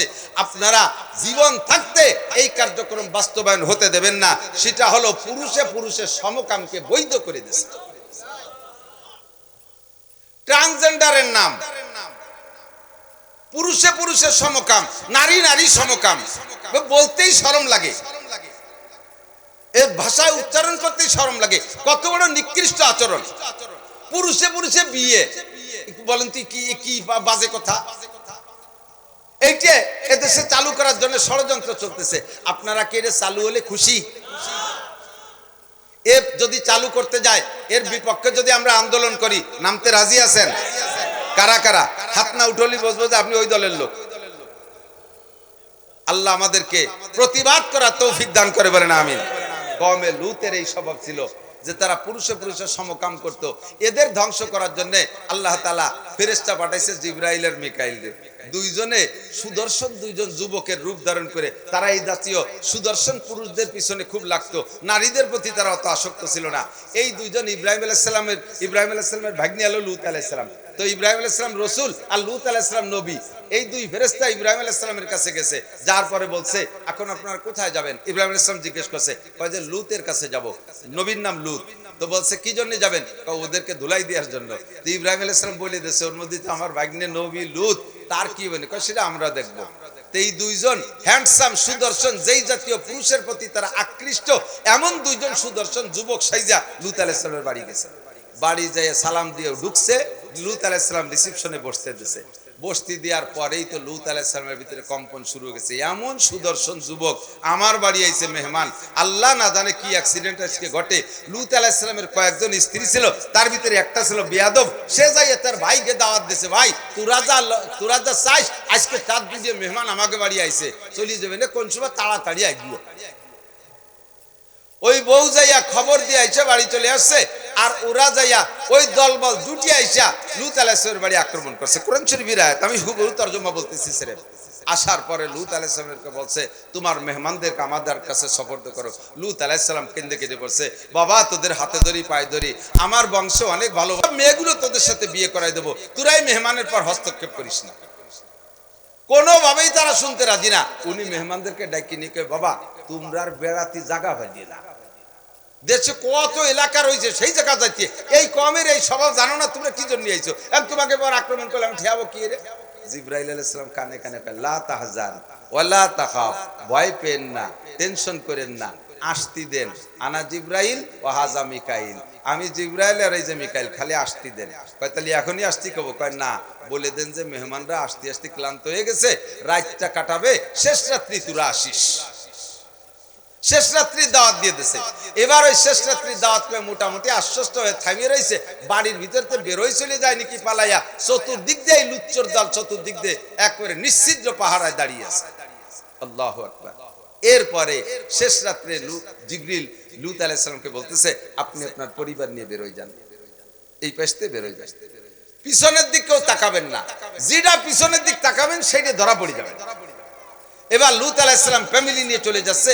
উনার পরিবারে বলছে, এই সবাই খালি সামনের দিক তাকাবে, সেরি ছাড়বি, পিছনের দিক তাকাবে না। উনার যেই স্ত্রীরা ওই সাংবাদিকগিরি করছে, এই মহিলা পিছনে থেকে চিন্তা হচ্ছে যে পিছনে তাকাতে নিষেধ করলো, আমি দেখো দেখি পিছনে কি আছে। ওইটা সবাই পিছনে রইছে, আর যখনই কম ছেড়ে উনরা চলে গেছে, ওইটা পিছনের দিক তাকাতে গেছে। জিবরাইলকে তোরেই খুঁজতেছি, চুলি জুটি ধরে টান দিয়ে ভিতরে নিয়ে গেছে। এবার 80 স্কয়ার মাইল জায়গা, 80 স্কয়ার মাইল জায়গাকে জিবরাইল আর মিকাইল মাটির নিচে ডানা বসাই দিয়া সম্পূর্ণ মাটিকে আকাশে উঠে নিয়ে গেছে। কম সহ আসমানে আল্লাহ তাআলা ফেরেশতা মোতায়েন করে রেখেছে, নাম মেনশন করে একের ঠিকানা সহ পাথরের বোমার গায়ে নাম ঠিকানা কায়দা মতো তুলো ধুনা পেশা করে আল্লাহ তাআলা সম্পূর্ণ উল্টোই দিয়েছে। ডাবাইয়া মাটির নিচে ডাবাই দিয়েছে। এখানে এখন সাগরে পরিণত হয়ে গেছে, গজব সাগর, আল্লাহ লানতের সাগর। তো যেই কমে এত বড় অন্যায়ের কারণে তাদেরকে আল্লাহ গজব দিয়ে মাটির নিচে ডাবাই দিয়েছে, যেই জাতির ভিতরে এই কার্যক্রম বাস্তবায়ন হতে যাবে, আল্লাহ না করুক সেই জাতিকে আল্লাহ তাআলা এরকম ধ্বংস করে দিতে পারে কি পারে না? এটা কিয়ামতের উস্তা মাজারি ধরনের কিয়ামত। কখন আমরা এই কাজে সমর্থন করব না? আমাদের যুব সমাজকে কন্ট্রোল করার চেষ্টা করব। তোমরা নোংরামি থেকে বাঁচো। আমি সেদিনকে দেখেছি আহসানুল ফতোয়ার ভিতরে হুজুর বলেন, কমে লূতকে আল্লাহ তাআলা যে কারণে এত বড় গজব দিয়েছে, সেই একই ধরনের গুনাহ আমার উম্মতের ভিতরে 3টে কাজ। একই ধরনের গুনাহ উম্মতের 3টে কাজ। 1 নম্বরে দাড়ি চাষা, 2 নম্বরে টাকলু শুয়াইয়া কাপড় পরা। কমে লূত এই কামগুলো করতো। তারা দাড়ি কাটিয়ে কাটিয়া ছেলেদেরকে আমরুদ বানাইয়া ইয়াং রাখতো। যাতে আকর্ষণ ঠিক থাকে। 2 নম্বরে মেয়েদের মতো টাকলুসু আর কাপড় পরাইয়া মেয়েলি ভাব দিয়ে রাখতো। 3 নম্বরে গান বাজনা গাইয়ে গাইয়া এটা মানুষের মনোরঞ্জন করত। এই 3টে গুনাহ, আর ওটা তো তাদের অরিজিনাল গুনাহ আছে। এই 3টে গুনাহ হুজুর বলেন আমার উম্মত মূল কওমে লুতের যে আসল অন্যায় সেটা না করলেও এই 3টে গুনাহ যদি করে তাহলে তাদেরকে কওমে লুতের মতো ওই অপরাধী সাব্যস্ত করে আসমান থেকে গজবে তাদেরকে ডাবাই দিতে পারে। 1 নম্বরে দাড়ি কাটা, 2 নম্বরে টাকলু সেল প্যান্ট পাজামা লুঙ্গি জুব্বা পরা, 3 নম্বরে গান বাজনা করা। এই 3টাই হলো কওমে লুতের সেই অপরাধের সমতুল্য। আল্লাহ তাআলা হেফাজত করুক, বলেন আমিন। 3 নম্বর হলো কিয়ামতে কুবরা, সবচেয়ে বড় কিয়ামত, গোটা দুনিয়া ধ্বংস হয়ে যাবে। বিশ্বাস হয় কিনা? ইজা ওয়াকাতিল ওয়াকিয়া লাইসা লিওয়াকাতিয়া কাযিবা, সেই কিয়ামত হবে। তার আগে কতগুলো আলামত আছে। বড় আলামত 10টা। বড় আলামত বলা হয় কিয়ামতে কুবরা, কিয়ামত আসবে তার পূর্বাভাস। এগুলো একটু স্মরণ রাখা দরকার, খেয়াল রাখেন। আমার ওয়াজের শেষ ফিনিশিং সেখানে যেই হবে ইনশাআল্লাহ। কিছু নিয়ে যাওয়ার চেষ্টা করবেন, আমার মাধ্যমে যেন কিয়ামত কাছে না আসে, আমার কারণে যেন দুনিয়ার হায়াত খাটো না হয়ে যায়। দুনিয়ার হায়াত খাটো হবে আমাদের কারণে, কিয়ামত নিকটে চলে আসবে আমাদের কারণে। নবী পাক বলেন কিয়ামতের এই পূর্বাভাস 15টা। কয়টা? হাদিসে তিরমিজি শরীফের ভিতরে আছে, হুজুর বলেন ইজ্জাতু কিজাল ফাই উদাওয়ালা।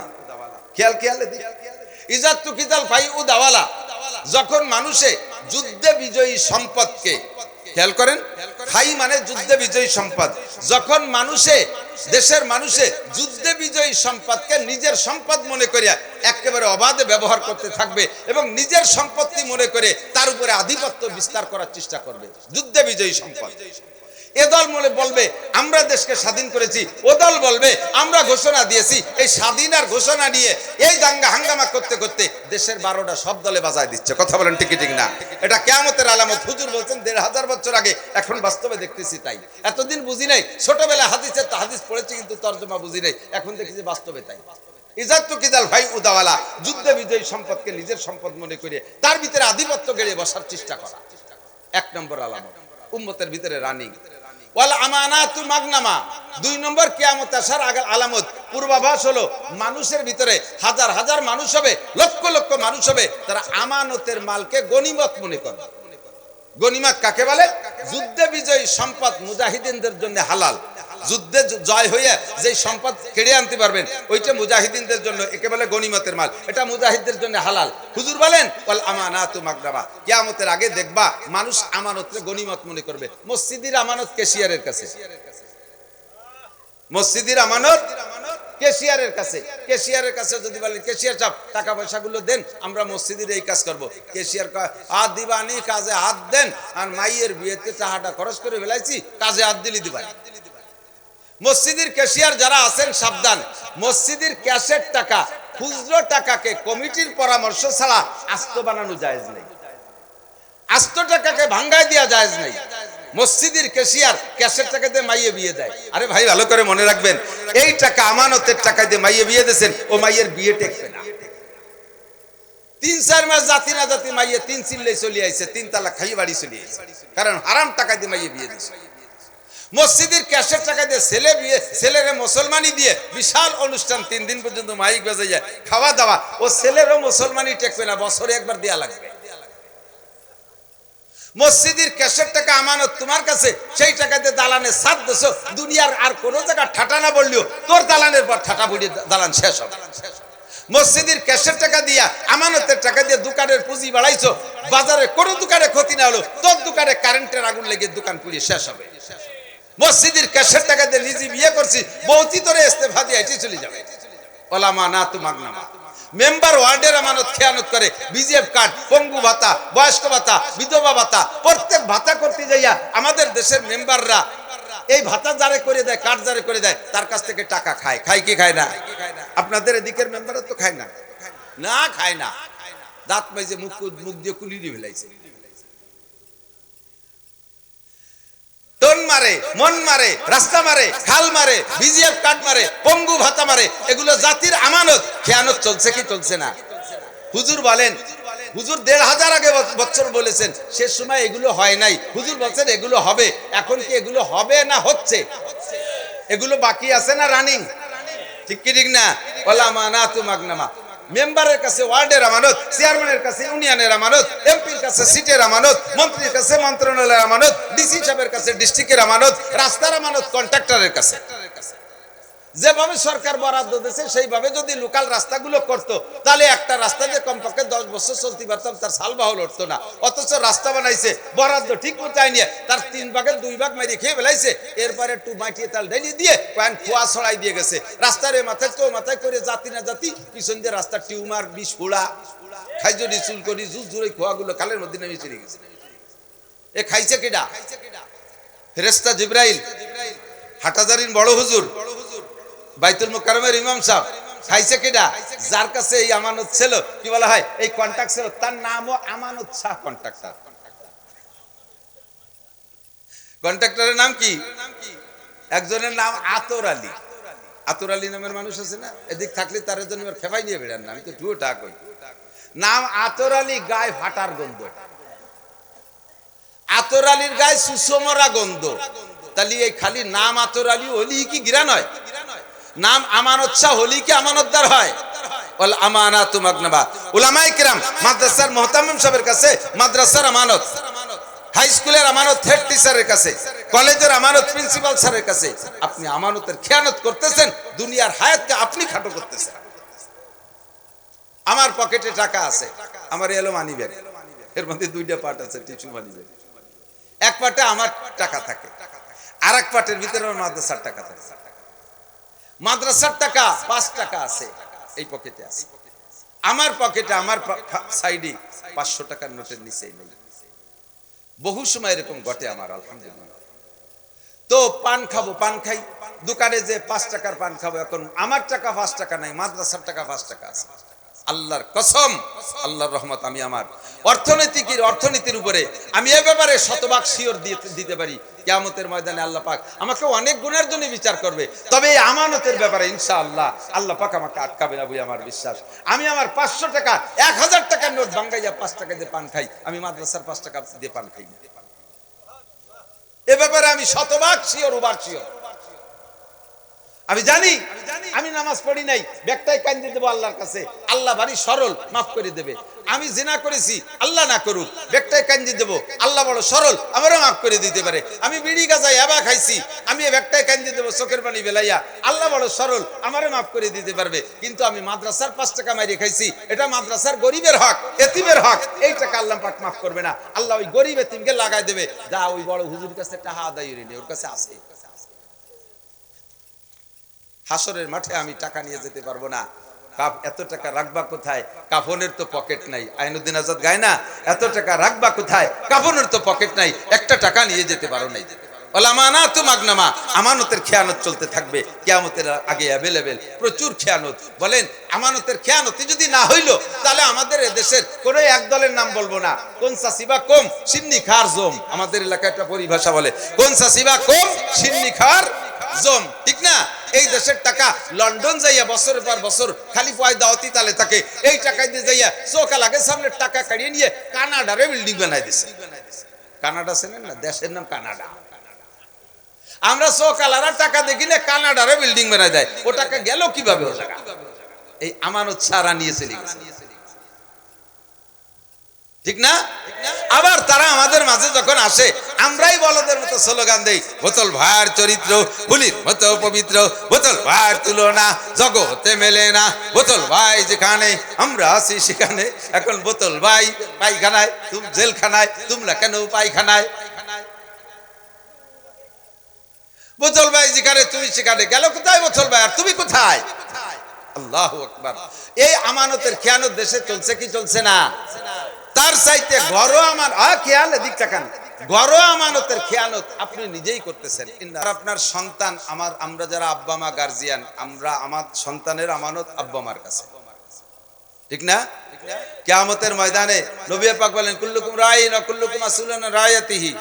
তোমরা যত গার্জিয়ান আছো সব গার্জিয়ানরা রাখাল। রাই মানে কি? রাখাল। অকুল্লুকুম মাসউলুন আন রাইয়াতিহি, প্রত্যেক রাখালকে কিয়ামতের ময়দানে তার রাখালি সম্পর্কে জিজ্ঞাসা করা হবে। আপনি 5টা গরু দিয়ে আপনার একজন রাখাল রাখছেন, তাকে মাঠে পাঠাইছেন, গরুরে ঘাস খাওয়ায় রাখালে। সন্ধ্যাকালে রাখালের কাছ থেকে 5টা গরু আপনি বুঝে নেন না? গোয়াল ঘরে যে বলে, গরু কো দেখা, গুনে গুনে সব গরু প্রত্যেকদিন দেখায়। হঠাৎ করে একদিন 4টে বড় গরু গোয়ালি বাঁধছে, ছোট একটা বাছুর নাই। এই ছোট বাছুর গেল কই? এখন রাখালে কয় কাকা আসরের পরে তৈরি দেখতেছি। তো ছোট বাছুর যতই ছোট হোক, ওরে যদি আজকে ঘাস খাওয়ায় বাড়ি না আনে, আপনি কি রাখালরে বাড়ি ভাত রাতে ভাত খাইতে দেবেন? আপনি হেরিকেন ধরে নামা দেবেন, যত রায়তক বাছুর নিয়ে আসবি, যদি আমার বাছুর না পাই তাহলে আগামী হাটে তোরে বেশি বাছুর কিনবো। দৌড়ো, যে কটা আনছি সে কটা থাক। কিয়ামতের ময়দানে আমরা আপনারা যারা আব্বা আছি, গার্জিয়ান আছি, আমরাই রাখালির ভূমিকায় আছি দুনিয়ায়। আমাকে আপনাকে জিজ্ঞাসা করা হবে, ছেলে কো, জামাল কো, কামাল কো, আব্দুর রহমান, আব্দুর রহিম চেহারা কেমন, গাঁজা খাইছে না বিড়ি খাইছে, মদ খাইছে না সিগারেট খাইছে, আরে নামাজ পড়ছে কি পড়ে নাই, টুপি দাড়ি পাগড়ি কেমন, তারে তুমি কোরআন শিক্ষা দিয়েছো কি দাও নাই, তুমি কি লেখাপড়া শিখাইছো, তারে নামাজের প্রশিক্ষণ দিয়েছো কিনা, প্রত্যেক আব্বাকে জিজ্ঞাসা করা হবে। এটা আমাদের কাছে আমানত, আমরাই আমানতের খেয়ানত করি। ছেলে মেয়েদেরকে ইংলিশ মিডিয়ামে পড়ানোর জন্য লক্ষ লক্ষ টাকা খরচ করি, অথচ বাচ্চাকে জীবনের শুরুতে তাকে কোরআন শরীফ পড়া শিখাইতে চাই না। বাচ্চাদেরকে নুরানি মাদ্রাসা, এটা নুরানি মাদ্রাসা আছে না, নুরানি মাদ্রাসা, সেদিন আমি কয়েকটা মাদ্রাসা, বহু মাদ্রাসায় যাই, প্রত্যেক বছর যেয়ে থাকি। আল্লাহর রহমতে নুরানি মাদ্রাসার পোলাপানরা, ছোট্ট ছোট্ট মেয়েরা ছেলেরা 3 বছরে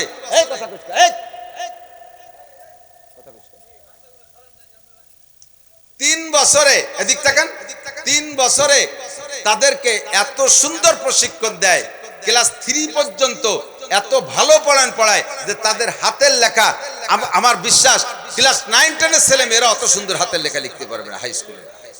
আর আরবি এত ভালো করে লেখা শিখানো ধরছে হুজুররা যে আমরা মুহাদ্দিসরাও তাদের সাথে আরবি লিখে পারি না। বাংলা এত সুন্দর লেখে, বানানো গলত নাই, আর লেখারও খত সেরকম সুন্দর, মাত্র 3 বছরে।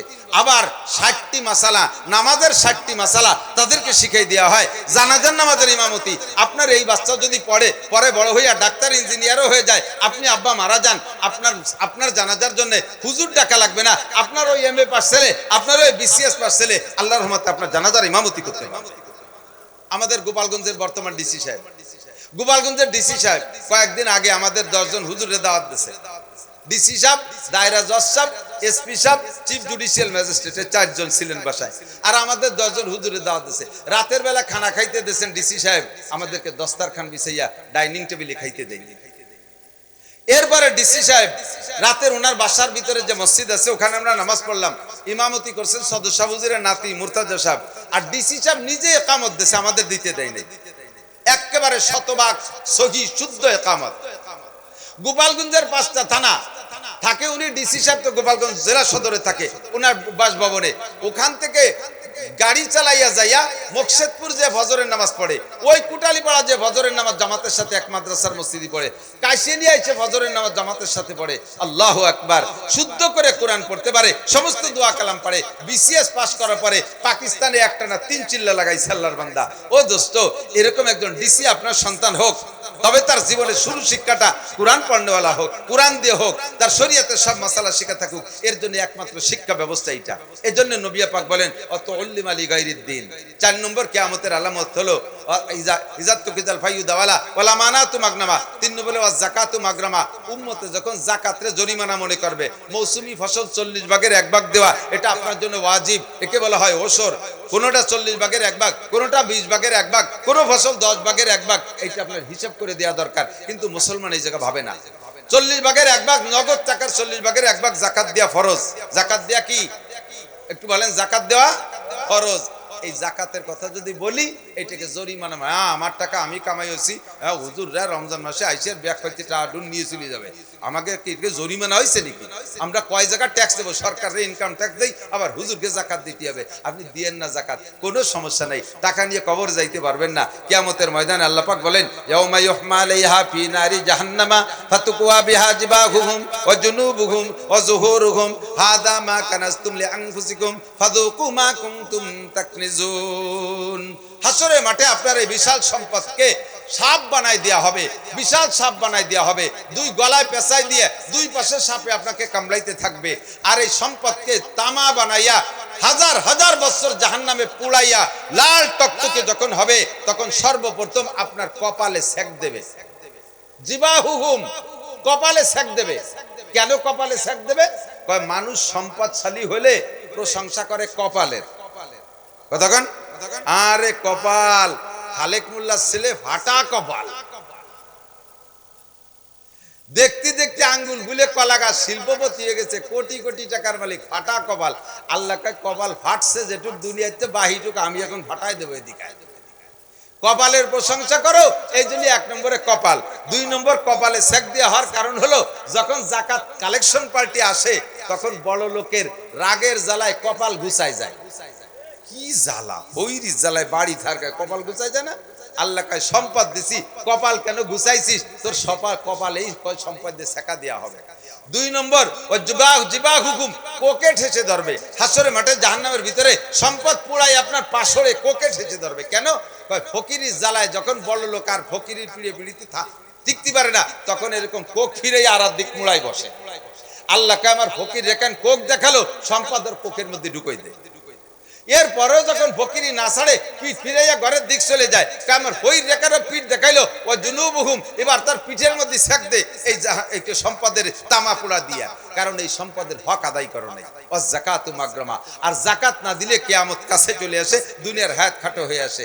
আল্লাহ পাক আমাদের জাকাত দেওয়ার তৌফিক দান করুন, বলেন আমিন। যে কথাগুলো হুজুর 1500 বছর আগে বলেছেন, সে কথাগুলো কি আর বাকি আছে না রানিং হয়ে গেছে? সবই চালু হয়ে গেছে, ঠিক কিনা? ও যাকাতু মাগরামা ও তুল্লিমা লিগাইরিদ্দিন। 5 নম্বর হলো তুল্লিমা লিগাইরিদ্দিন, মুসলমানের সন্তানকে কুরআন পড়াইতে চাবে না, মাদ্রাসায় পড়াইতে চাবে না। যদি মাদ্রাসায় কেউ দেয় তারে আর সবাই ধিক্কার দেয়। এত বড় মেধাবী ছেলেটার জীবন শেষ করলে, ধ্বংস করলে। ফাঁকে মনে রাখবেন, কোন স্কুলের ক্লাস 5 এর একটা ছাত্র যদি স্কলারশিপ পেয়ে থাকে, এই ছেলেটাকে তার আব্বা মা 5 পাস করার পরে ছেলেটা স্কলারশিপ একেবারে থানার ভিতরে ফার্স্ট হইছে, স্কলারশিপ পাইছে, এই ছেলের যদি মাদ্রাসায় দিয়ে দেয়, খবর পাইলে মাস্টাররা যাইয়া তার আব্বা মারে ধিক্কার দেয়।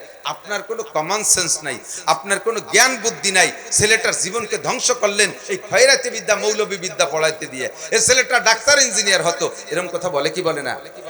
যেই মাস্টার এই ছেলেকে মাদ্রাসায় দেওয়ার কারণে তার আব্বা মাকে ধিক্কার দেয়, যেই মাস্টার ধিক্কার দেয় আর সমালোচনা করে আর কটূক্তি করে, ওই মাস্টার, খেয়াল করেন, ওই মাস্টার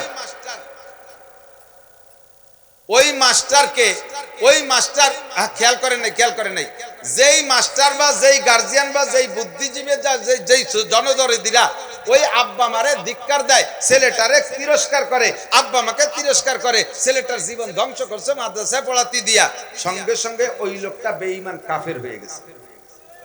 কয় না, উনি কাফের হইনি, উনি দিন নামাজ পড়ে, কোনো কাম হবে না। উনি রোজা রাখে, উনি হজ করে আইছে, এবার কাফের হয় কি রে? আরে কাফের হয়েই যাবে, যেহেতু সে কোরআনের শিক্ষাকে তিরস্কার করেছে, ছেলেটাকে কোরআন পড়তে দেওয়ার কারণে জীবন ধ্বংস হয়েছে বলে বলে। খেয়াল করেন, একটুক কথা ইমান নষ্ট হয়ে যায়, অবশ্যই যায়।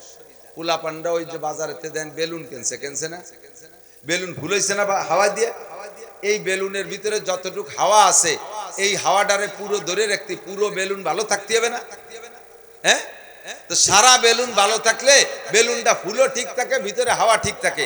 এবার এই বেলুনের হাওয়া বের করার জন্য, সম্পূর্ণ হাওয়া বের করার জন্য কি পুরো বেলুনই সব জায়গায় ছিঁড়া লাগে? এক জায়গায় দিয়ে একটু কাঁচায় দিয়ে খুসাই দিয়ে ফুটে উড়িয়ে দিলি, সেই জায়গায় দিয়ে বাতাস সব বেরোয় না, অল্প একটু বেরোয়। যতটুক সিদ্ধ করছে অটটুক হাওয়া বেরোয় না, কথা কয় না? না, যতটুক ফুটে আসছে অটটুক হাওয়া বেরোয়, বাকিটু থায়ে। অত বড় বেলুনের ভিতরে এত হাওয়া, একটা কাটার খুসা দেশে অটটুক বেরোয় থামিয়ে যাবে, যুক্তিতি কয়, কিন্তু তা থামে না, হুশ করে সব বেরোয় চলে যায়। আপনার ইমানের বিলাডারে এমন একটা কথা যখন মারি দিয়েছেন, আপনার ইমানের বিলাডার, ইমানের বেলুনে ওই জায়গা ফুট হয়ে গেছে, ওই জায়গাতে নামাজ, রোজা, হজ, যাকাত, টুপি, দাড়ি, পাগড়ি, জুব্বা, ফরজ, ওয়াজিব সব ফুস করে হইতে পারে, আপনার ইমান শেষ। সাবধান, এই জন্য জবানকে কন্ট্রোল করবেন, ইমানকে ঠিক রাখবেন। হুজুরকে আখলিস দিন আমালুল কলির, বাচ্চাদেরকে কোরআন পড়ান, বাচ্চাদেরকে কোরআন পড়ান, ঠকবেন না। আল্লাহর রহমতে ঠকার দিন শেষ। নবী পাক বলেন লা তুসাব্বান্না আলাইকুমুদ দুনিয়া সাব্বা। আমরা যখন প্রথম মাদ্রাসায় পড়ছি, গ্রাম গায়ের মাদ্রাসায় পড়ছি, এই পাকা পায়খানার নামও শুনি নেই, আমাদের হুজুরদেরও ছিল না। কোনো মতে 3-4টে শাড়ি ফুটিয়ে একটু বাঁশের বেড়াই দিয়ে উস্তাদদের পায়খানা, আর আমাদের ছাত্রদের ছিল গণ পায়খানা। খাল একটা খনন করে ওর ভিতরে বাঁশ টান করে দিয়ে আইডি 2 দিন বাঁশ দিতাম, মাঝে মধ্যে বাঁশের উপরে যদি কেউ নরম মারি দিয়ে যেত, স্লিপ করে পড়িয়েও যেতাম পায়খানার মধ্যে। আর নাড়াই দিয়ে বেড়া দিতাম, 6 মাস 8 মাস থাকতো না বেড়া, উই পোকায় খাইয়ে সাফ করে ফেলতো। একজনের 3 পায়খানা দখল করতাম। একটাই বসলে আর দুইটা তিনটে বসার কায়দা ছিল না, মাঝখানে কোনো পার্টিশন বেড়া থাকতো না, এত অভাব। আর এখন আল্লাহর রহমতে অধিকাংশ মাদ্রাসায় বিল্ডিং যারা করতেছে তারা ছাত্রদের জন্য অ্যাটাচড বাথরুম করতেছে। দীর্ঘকাল পর্যন্ত যতদিন পড়েছি বোর্ডিং এ 2 ওয়াক্ত খানা খাইছি, সকালবেলা 1 পোয়া চাউলের ভাত, রাত্রে 1 পোয়া চাউলের ভাত, কোন মাদ্রাসায় 300 টাকা চাউলের ভাত, পাতলা একটু ডাউল। দুপুরবেলা কোনো মাদ্রাসার বোর্ডিং এ খানা দিত না। এই কষ্টে খেয়ে আমরা লেখাপড়া করেছি। আর এখন আল্লাহর রহমতে 3 বেলা গরম ভাত, বাংলাদেশের সমস্ত বোর্ডিং এ 3 বেলা গরম ভাত। দুনিয়ার অভাব চলে গেছে। একসময় উস্তাদরা বেতন পাইতো না, সামান্য 50 টাকা, 60 টাকা, 100 টাকা, 150 টাকা, 200 টাকা বেতন, তাই দিয়ে কোনো মতে সংসার চলতো। এখন আল্লাহর রহমতে উলামাই কেরামও মাদ্রাসায় 20,000, 25,000, 30,000, 50, 60,000 টাকা বেতন পাচ্ছে। আর আমাদের মতো যারা আর একটু ফেমাস হয়ে গেছে, আর একটু ভাইরাল হয়ে গেছে, একটু প্রসিদ্ধি পাইছে, তাদের আর কোনো অভাব নাই। আল্লাহর রহমতে এরকম আলেমেরও অভাব নাই বাংলাদেশে। কথা বলুন ঠিক ঠিক না? আপনার ছেলেটা যোগ্য আলেম হোক, একটা কিরাত পড়বে মক্কা যাইয়া, আল্লাহর রহমতে 50 লক্ষ টাকা হাদিয়া পাবে। হাফেজ সালেহ আহমদ তাকরিম পাইছে না? এরকম হাফেজ বহুত বাংলাদেশ থেকে পেয়ে আসতেছে। আপনি এরকম একটা সন্তানের আব্বা হন, কিয়ামতের আগে হুজুর বলেন মানুষের ছেলে মেয়েদেরকে মাদ্রাসায় পড়াইতে যাবে না, কোরআন শিক্ষা দিতে যাবে না, ইংলিশ মিডিয়ামে পড়াইয়া হাজার হাজার টাকা ছেলেরে স্কুলই দেশে, তার পিছনে মাসে 10,000, 20,000 টাকা খরচ করতেছে টিউশনিতে। অথচ যেটারে মাদ্রাসায় দেশে তারে কোনো পয়সা করে দেবে না, তারে ভর্তি ফিসিটা। আমি তো মাদ্রাসার হুজুর, মোহতামিম বড় হুজুর, আমার মাদ্রাসায় হুজুর এর একটু ফ্রি ভর্তি নিয়ে যায় হুজুর। আমি কই ফ্রি তো এতিমখানা, এতিম ছেলেকে জন্য, বাপের সাথে নিয়েছে ছেলেরে, তাহলে আমার ছেলেটারে এতিমখানায় ভর্তি করে। টাকা দেওয়ার ভয়তে বাপ বাইচে থাকতে আমার ছেলের এতিমখানায়। আমি তা তুই মরে জায়গা তানালি ভর্তি রেখে, পরীক্ষার ফিস দেবে না, ভর্তির টাকা দেবে না, মাসিক বেতন দেবে না, 600-800 টাকা নেই তাই দেবে না, অথচ আরেকটার জন্য 20,000 টাকা খরচ করতে রাজি। কারণ ওটা মানুষ হবে, ও আমাকে লক্ষ লক্ষ টাকা কামাই করে খাবে। ওটা ডাক্তার ইঞ্জিনিয়ার হইয়া তার সুনাস্তান পিতেলে গুগু বউডারে নিয়ে আমেরিকা চলে যাবে। লাস্টে তোমার এই মৌলবিডার ঘরে দুকে ওই ফান্তা ফানি খাই মরা লাগবে, যেটার জন্য তোমার বরাদ্দ নাই। কতক্ষণ এটার জন্য পয়সা বেশি হবে। আমি আমার ছেলে মাঝে মাঝে বলি, ইউটিউবে শুনে থাকবেন, বাস্তবায়ন করেছি আলহামদুলিল্লাহ। আমি আমার সব ছেলেদেরকে হাফেজ বানাইছি আলহামদুলিল্লাহ। 4টে ছেলে হাফেজ হয়ে গেছে, মেয়েও বড়টা হাফেজ হয়ে গেছে। ছেলে মেয়েরা আমি অফার দিছি, যদি তোমরা হাফেজ হও, হাফেজে কোরআন হও, তাহলে তোমাদের পুরস্কার উমরা করাবো। 4 ছেলেরা উমরা করাইছি, একটা 2 বার করিয়েছি। মেয়েটারে উমরা করাবো, এর মধ্যে তার বিয়ে হয়ে গেছে। ইচ্ছা আছে ইনশাল্লাহ জামাই সহ পাঠাই দেবো। হাফেজ হয়ে গেছে, পুরস্কার আমার কাছে আমি ওয়াজিব দায়িত্বে জিম্মায় রয়ে গেছে। বলে দিছি সারা পৃথিবীর জেনারেল শিক্ষায় সর্বোচ্চ শিক্ষিত যদি হয়ে আসো, যে বিশ্বে তোমার চাইতে বড় জেনারেল শিক্ষিত কেউ নাই, সেদিন আমি খুশি হইয়া তোমাকে একটা চকলেটও খাওয়াবো না। সেদিন খুশি হয়ে তোমার একটা চকলেটও খাওয়াবো না। কারণ সবচাইতে বড় শিক্ষিত হওয়ার কারণে কোন হাদিসের মধ্যে পাই নাই খায়রুকুম মান কানা এমএ পাস। নবী বলে নাই তোমাদের মধ্যে যে এমএ পাস সে সবচেয়ে ভালো। খায়রুকুম মান কানা বিসিএস ক্যাডার, খায়রুকুম মান কানা ডাক্তার ইঞ্জিনিয়ার। নবী এ কথা বলে নাই। খায়রুকুম মান তাআল্লামাল কুরআন ওয়া আল্লামা। নবী যাকে খায়ের বলেছে, ভালো বলেছে, সে হলো তুমি কোরআনের হাফেজ। কাজেই তোমার পুরস্কার রয়ে গেল উমরা, আমি তা তোমারে করাইছি। তুমি ডাক্তার ইঞ্জিনিয়ার হয়ে আসলে ওই দিয়ে তুমি দুনিয়ার দুর্নীতি করে খাবা, আর আমি সে জায়গা পুরস্কৃত করব, আমি সমর্থন করে গুনাহগার হব। এই দেশের পুজো করতেছে হিন্দু ভাইরা, করতেছে তারা করে দেখবো। আমি তাদেরকে বললাম আমি আপনাদের গার্ডে আছি, আপনারা উন্মুক্ত ভাবে বুক ফুলাইয়া পুজো করতে থাকেন। কে আমার এই দায়িত্ব কিরা দেশে? যখনই এই বলবো তখন কেমন যেন আমি হিন্দুদের ওই ধর্মের ওই কার্যক্রমকে সমর্থন করেছে বলে সাব্যস্ত হবে, আর হিন্দু বুদ্ধ খ্রিস্টানদের সমস্ত কার্যক্রম বেঈমানি কার্যক্রম। কথা বলুন ঠিক ঠিক না? ক্ষুধাদ্রোহিতা। কাজে আমার এই সমর্থনের কোনো ফায়দা নাই, উচিতই হবে না। ঠিক কি ঠিক না? বলতে যে লম্বা হয়ে যায় বক্তাদের স্বভাব। তৌল্লিম আলী গায়রুদ্দিন 5 নম্বর আলামত মনে আছে একটা করে, রাষ্ট্রীয় কি বলা হয়, যুদ্ধে বিজয়ী দেশকে নিজের সম্পদ মনে করা, আমানতকে খেয়ানত করা, তারপরে জাকাতকে জরিমানা মনে করা। আর তৌল্লিম আলী গায়রুদ্দিন কি বলা হয়? তৌল্লিম আলী গায়রুদ্দিন দুনিয়াবি শিক্ষা বা কি প্রাধান্য দেবে, দিন শিখতে যাবে না। এরপরে ইজ্জাতু কিদাল ফাইউ দাওয়ালা ওয়াল আমানাতু মাগনামা ওয়াজ যাকাতু মাগরামা ওয়া তৌল্লিম আলী গায়রুদ্দিন ওয়া আতাআর রাজুলু ইমরাতাহু ওয়া আক্কা উম্মা। চমৎকার যুবক, আমার দিক তাকাও। ওয়া আতাআর রাজুলু ইমরাতাহু ওয়া আক্কা উম্মা। বলতি যা কবে মুখ দিয়ে বাইরতি দেরি, বাস্তবায়ন করতে দেরি। শাড়ি কিনা জন্য খালি শাক হইছে, উনি রি কয়ে নইছে। বাকিটুকু আমি কবানি, তুমি বুঝছি কি কবা, ক ক ক ক উঠতেছো, বুঝছি কলকাতা কবা। বৌতি বলার সাথে সাথে পালন করা সারা। বড় অর্ডার ছাড়া কিচ্ছু করে না। মারে একটা কাপড় দেবে, তাও বোর সাথে পরামর্শ করা লাগে। মারে ঔষধ কিনে দেবে, তাও বোর সাথে পরামর্শ। আব্বারে টাকা দেবে তবলিগি যাইতে, বোর সাথে পরামর্শ। বৌরে বানায় নিছে গোষ্ঠীর আমির শাহ হুজুর, পরিবারের আমির শাহ বানায় নিছো বৌরে। বৌরে মেম্বার বানাইছো, বৌরে চেয়ারম্যান বানাইছো, বৌরে ডিসি বানাইছো, বৌরে এসপি বানাইছো, বৌরে এমপি বানাইছো, বৌরে মন্ত্রী বানাইছো, বৌরে প্রাইম মিনিস্টার বানাইছো।